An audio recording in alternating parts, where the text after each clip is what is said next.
काँग्रेसचे माजी नगरसेवक पूरण दोशी आपल्यासोबत आहेत. सर, काल जैन समाजाच्या वतीने एक सभा आयोजित केली होती आणि त्याच्यामध्ये एका पक्षाच्या नवीन पक्षाची घोषणा करण्यात आली. कबुतरांवरून जो वाद चालू आहे त्याच्यामध्ये आता नवीन पक्षाची घोषणा केली आहे आणि त्याच्यामुळे आम्ही गिरगावकर जी संघटना आहे त्याच्याकडून आता जोरदार विरोध होत आहे. जर तुम्ही आता अधिकृतपणे जर तुम्ही राजकारणात येत असाल तर आम्ही तुमच्यावरती एकेरी भाषेमध्ये टीका करणार, आम्ही तुम्हाला प्रत्युत्तर देणार, अशा पद्धतीची भूमिका खरं तर आता संघटनेकडून घेतली जात आहे. तुम्ही काय सांगाल त्याच्यावर? असं आहे, मी अगोदर त्यांच्या भूमिकावर बोलतो. त्यांची भूमिका राजकारणाच्या हिशोबाने बरोबर राहील, त्याच्यात कुठले दोमत नाही आहेत. आणि सर्व राजकीय पक्षाला आपलं आपलं विरोध दर्शवणं व आपल्या समर्थनाला काय सांगायचं ते त्यांचा अधिकार असतो आणि ते आपल्या घटनेने दिलेलं आहे. त्याच्याबद्दल आम्ही वाद करायच्या नाही आहेत. काल नुसती जैन प्रार्थना सभा ना होती. जैन सनातन धर्माचे सर्व गुरुदेव होते आणि सनातन धर्माचे सर्व गुरुदेवांची ही प्रार्थना सभा होती, जे कबूतर मरण पावले त्यांचे. तर आता ही आहे. आणि तिकडे आमचे गुरु महाराजांनी जैन संतांनी कुठल्या हिशोबाने ते जाहीर केलं त्याच्या काही डिस्कशन झालेलं नव्हता कुठेही. तर मला सुद्धा ते जरा शॉक वाटलं तिकडे, कारण मी काँग्रेस पक्षाचे आहे आणि मी कबुतरामुळं आणि माझ्या धर्मामुळे मी याच्यामध्ये संगती आहे. राजकीय दृष्टिकोन माझ्या याच्यामध्ये कुठं नाही आहे. म्हणून मी कुठेही ह्या मुद्द्यावर जेव्हा बोलतो कबुतरांना घेऊन, तर मी नुसतं पूरण दोषी सांगतो, एक्स कॉर्पोरेटर. मी पक्षाचं नाव सुद्धा घेत नाहीये, का की माझ्यासाठी राजकीय मुद्दा नाही आहे. माझ्यासाठी हा माझ्या धर्माचा मुद्दा आहे. आणि कबुतरांसाठी विशेष करून आम्ही गेल्या 30 वर्षांनी मी एज पूरण दोषी एज अ जैन याच्यासाठी भांडतो. आमच्याकडे रेडिओ क्लबला आणि पुढं गेटवे ऑफ इंडियाला दाणा टाकतात आम्ही. तिकडे ताजचा नेहमी विरोध राहतो. कित्येक वेळ त्यांनी तिकडनं हलवण्याचा प्रयत्न केला, आम्ही परत आणले. तर हे एक राहिलेलं आहे. ही मानसिकता माझी आहे. जरी पक्ष काढला आमच्या गुरुदेवनी तरी मी माझ्या पक्षात राहणार आहेत. मी जन्मानी काँग्रेसी आहे आणि मरीनही काँग्रेसी, काही भेटू ना भेटू. मी नगरसेवक राहिलो होतो 97 ते 2007. आता मी जनरल सेक्रेटरी म्हणून पक्षात काम करतो. असेंब्ली गेली, आम्हाला असेंब्लीची तिकीट नाही दिली तरी आम्ही काय पक्ष सोडून गेले नाहीत. विषय मुद्दा हा आहे की तुम्ही म्हणालात की कबूतर हा तुमचा राजकारणाचा विषय नाही, तो तुमचा धर्माचा विषय आहे. पण आता जेव्हा जैन समाजाकडून नव्या पक्षाची घोषणा करण्यात आलेली आहे तेव्हा टीका होतीये, कारण की आता पालिकेच्या निवडणुका आहेत. असं म्हणलं जात आहे की जैन समाजाच्या मुंबईमध्ये अनेक पॉकेट्स आहेत आणि याच माध्यमातून निवडणुकीमध्ये उतरण्यासाठी तयार केलं गेलेलं हे स्लो पॉयझनिंग आहे. त्यांना निवडणूक लढवायची होती आणि त्याच्यामुळे अशा पद्धतीने स्लो पॉयझनिंग मुंबईभरात पसरवण्यात आलं. आता isakal.com आहे देशातील नंबर 1 ची मराठी न्यूज वेबसाईट. प्रत्येक अपडेटसाठी isakal.com ला नक्की भेट द्या. नाही, हे जरी ते म्हणतात आहेत आणि ते मानतात आहेत, तर मी याच्यामध्ये हे मानत नाही की काही चुकीचं आहे. आता हे जैन समाजाने केलेलं नाहीये. जैन समाजातले एक आमचे गुरुदेव आहेत आचार्य निलेश मुनीजी, हे त्यांची थॉट आहे आणि ते त्यांनी केलंय. आता याच्यामध्ये जैन समाज बॅकअप करतोय नाही करतोय ती वेगळी गोष्ट आहे, राईट. तिकडे सर्व सनातन धर्माचे गुरुदेव होते, त्यांच्यामध्ये डिस्कशन होऊन निष्कर्ष आला असेल, असंही होऊ शकतो. किंवा हीट ऑफ द मोमेंट मध्ये घडलं असेल, हे सुद्धा होऊ शकतो. पण आपल्याला एक बघायला पाहिजे की हा मुद्दा 300 वर्षात नाही उठला होता, आज का उठला? सडनली कबूतर खाणे बंद का करण्यात आले? हा राजकीय दृष्टिकोन नाही का? जे पक्ष संदर्भात अनेक वर्ष कोर्टामध्ये केस चालू. नाही नाही नाही नाही नाही नाही नाही अनेक वर्ष नाही, असं नाहीये. आता सर्व केस विसेस झालेत, अनेक वर्षाचे नाही आहेत. आता जे रुलिंग पार्टी आहे केंद्रात आणि राज्यात आणि जे महानगरपालिकामध्ये भागीदारीमध्ये होती, ते राजकारण करत नाही का? कुठेही जगामध्ये कबुतरा मुलं माणसं मेली असा सर्टिफिकेट आजही अवेलेबल नाहीये. तर मग हा मुद्दा का उचलण्यात आला? ऑल ऑफ अ सडन कबूतर खाणे बंद करण्याचा प्रयत्न का केला आणि का केले त्यांनी बंद? आज 2 महिन्यात त्यांनी निर्णय घेतले नाहीत.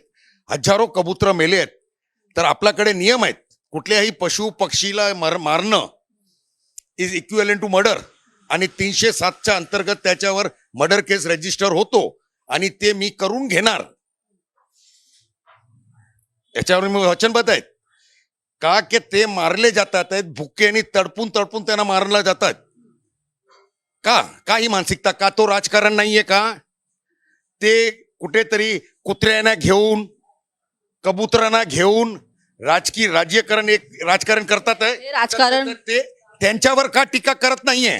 हे राजकारण होत असताना आता आम्ही गिरगावकर ही जी संघटना आहे त्यांनी एक पोस्टर खरं तर व्हायरल केलेलं आहे. अनेक ठिकाणी त्यांचे पोस्टर लागलेले आहेत. त्याच्यामध्ये त्यांनी असं म्हणलेलं आहे, कबुतरांनी म्हणजे गो बॅक राजस्थान मारवाड असा त्यांनी उल्लेख त्या पोस्टरवरती केलेला आहे. त्या पोस्टर जर तुम्ही बघितलेला असाल तर तुम्ही त्याच्याबद्दल काय? त्यांना ज्ञान नाहीये.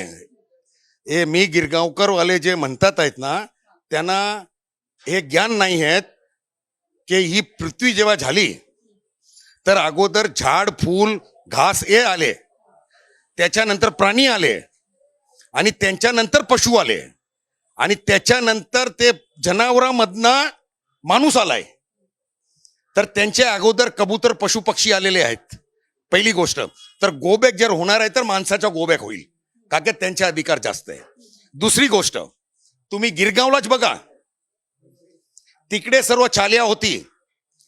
प्रत्येक चालीमध्ये 2, 10, 5 झाडं होती, आणि तिकडे त्यांना जेवण भेटायच्या कबुतरांना.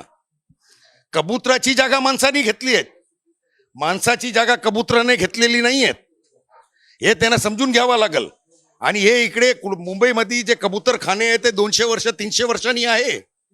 हे जे हाय राईज बिल्डिंग झाली आहेत, जे डेव्हलपमेंटचं नाव आम्ही सांगतोय, ज्याच्यामुळे आज आम्हाला क्लायमेट चेंज बघावा लागतोय, लाखो लोक मेलेत, लाखो लोकांच्या घरं गेलेत, हे डेव्हलपमेंटच्या अंतर्गत झालेत.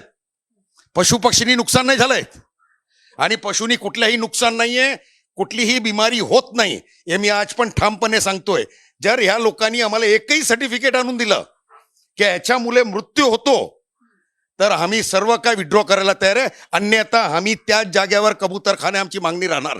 तुम्ही असं म्हणत आहात की त्याच्याने काही नुकसान होत नाही कबुतरांमुळे, मात्र दादर मधल्या किंवा अनेक ठिकाणी अशा केसेस झालेल्या आहेत की अनेक लोकांना फुफ्फुसाचे आजार असतील, इतर श्वसनाचे त्रास असतील ते झालेले आहेत. डॉक्टरांनी त्यांना तशा पद्धतीचे सल्ले दिलेले आहेत की तुम्ही एकतर घर बदला, किंवा त्यांना त्याच्यावरती कोणताही इलाज नाहीये, लोकांचा त्याच्यामुळे मृत्यू झालाय असं अनेक नातेवाईकांचं म्हणणं आहे. असं असताना आम्ही गिरगावकर संघटनेकडून असं सुद्धा सांगितलं जात आहे की कोविडच्या काळामध्ये जैन समाजाच्या वतीने 2 कोटी रुपयांची मदत महाराष्ट्राच्या काही भागामध्ये करण्यात आली होती, किंवा महाराष्ट्र सरकारला करण्यात आली होती. आणि हे जे उपकार आहेत ते आता ते बोलून दाखवत आहेत, आणि त्याच्यामुळे आम्हाला तुमचे उपकार नकोय, तुम्ही तुमच्या राजस्थानला परत जा. मी गिरगावकर म्हणजे संपूर्ण महाराष्ट्र नाही झाला, एक ग्रुप आहे, पहिली गोष्ट. दुसरी गोष्ट, जे दादरच्या परिसराच्या एरियाची आम्ही गेल्या वेळेला 2 महिन्या अगोदर पण मागणी केली होती. तिकडे सरकारने सर्वे करावा, रेडियस त्यांनी ठरवावा, 1/2 किलोमीटर, 1 किलोमीटर, 2 किलोमीटर कबूतरखान्यानी, आणि काय रेशोमध्ये लंग्सचा प्रॉब्लेम पॉप्युलेशनला झालाय 200 वर्षात. किती लोक 200 वर्षामध्ये लंग्सच्या प्रॉब्लेम मुळे मेलेत. ते लंग्सचा प्रॉब्लेम कसा पण रीते झाले असेल, कमीत कमी ते तर सर्वे झाला पाहिजे. Y are they hiding? ते का लपवतात, का करत नाहीयेत? का की तो सत्य नाहीये. आमच्या आजही चॅलेंज आहेत. कबुतराच्या उष्टामुळे जर माझे लंग्स वीक आहेत तर ते ॲग्रेवेट होतात, पण माझे लंग्स नॉर्मल आहे तर त्याच्यामुळे मला रोग होत नाही. तुम्ही हे चॅलेंज सरकारला देताय की आम्ही गिरगावकर संघटनेला? मी सरकारला देतोय. जे पण कबुतराच्या विरोध नॉन सायंटिफिक आर्ग्युमेंट ठेवतात त्या सर्वांना आहे. मग तो डॉक्टर असेल, ते KEM ची डीन असेल ज्यांनी सर्टिफिकेट ॲफिडेव्हिट फाईल केलंय, ते सुद्धा त्यांनी चुकीच्या केलंय. हे पण आमची मागणी राहिलेली आहे, आणि हे विषय संपल्यानंतर आम्ही त्यांच्यावर पण सुद्धा केस चालवणार आहेत. शेवटचा प्रश्न विचारते की तुम्ही आता मगाशी म्हणालात की सनातन धर्मातील काही लोक योगी सभागृहात आले होते, आणि तिथे त्यांच्या चर्चा अंती पक्षाच्या नावाची घोषणा झाली असेल असं तुमचं म्हणणं आहे. तर जैन समाजाला जे सगळे समुदाय मुंबईमध्ये राहतो त्यांना याची काहीच कल्पना नव्हती का? आणि आता जर घोषणा झालेली आहे तर या घोषणेच्या मागे जैन समाज राहणार आहे का? बघा, असं आहे, मी ॲज अ इंडिव्हिज्युअल मला याच्याबद्दल माहिती नव्हती. आता इतर लोकांच्या मी नाही बोलू शकतो, आता ही ही पॉलिटिकल पार्टी कशी वाढते, काय वाढते, त्याप्रमाणे लोकांचा प्रतिसाद राहणार आहेत. का की आपण जर बघितलं तर आता लास्टमध्ये जे नवीन पार्टी आलेली ती आप पार्टी होती, तर त्यांना चांगलं समर्थन भेटलं होतं त्यावेळेला जेव्हा त्यांनी तयार केली. तर तसंही घडू शकते. तर याच्यामध्ये नुसतं जेन नाही, मी तो आपल्याला सांगितलं, जे पण ॲनिमल लवर आहेत, जे पण पशु लवर आहेत, जे सनातन धर्माचे लोक आहेत, ते सनातन गुरुदेवचे आदेश मानणारे असे लोक आहेत, ते कदाचित प्रतिसाद देतील याला. तर आपण पाहत आहोत की कुठेतरी आता कबुतरांवरून राजकारण होत आहे आणि हे राजकारण होत असताना सरकारला एक पद्धतीने खरं तर चॅलेंज देण्यात आलेलं आहे की कबुतरांच्या विष्ठेमुळे किंवा कबुतरांमुळे जे आजार होतात लोकांना त्या संदर्भातला आम्हाला सर्टिफिकेट किंवा त्या संदर्भातलं एखादं प्रमाणपत्र आणून द्यावं आणि त्याच्यानंतर आम्ही आमच्या भूमिकेसंदर्भातला विचार करू. मात्र हे सगळं होत असताना आता सरकारला हे दिलेलं आव्हान सरकारकडून नेमकं ह्या संदर्भातलं काय उत्तर येतं हे पाहणं अतिशय महत्वाचं आहे. आणि जैन समाजाच्या वतीने जी नवीन पक्षाची घोषणा झालेली आहे त्या संदर्भात समाजाला याची कल्पना नव्हती किंवा मला व्यक्तिगत याची कल्पना नव्हती, अशा पद्धतीची प्रतिक्रिया पुरंदोशी यांनी आपल्याशी बोलताना दिलेली आहे. कॅमेरामन नितीन खरातसह मी रुपाली बडवे, साम टीव्ही, मुंबई. देश विदेशातील प्रत्येक घडामोडींचे लाईव्ह अपडेट मिळवण्यासाठी आता साम टीव्हीच्या सर्व सोशल मीडिया प्लॅटफॉर्मला लाईक, फॉलो आणि सबस्क्राईब करा. तसंच सर्व नोटिफिकेशनसाठी बेल आयकॉन प्रेस करायला विसरू नका.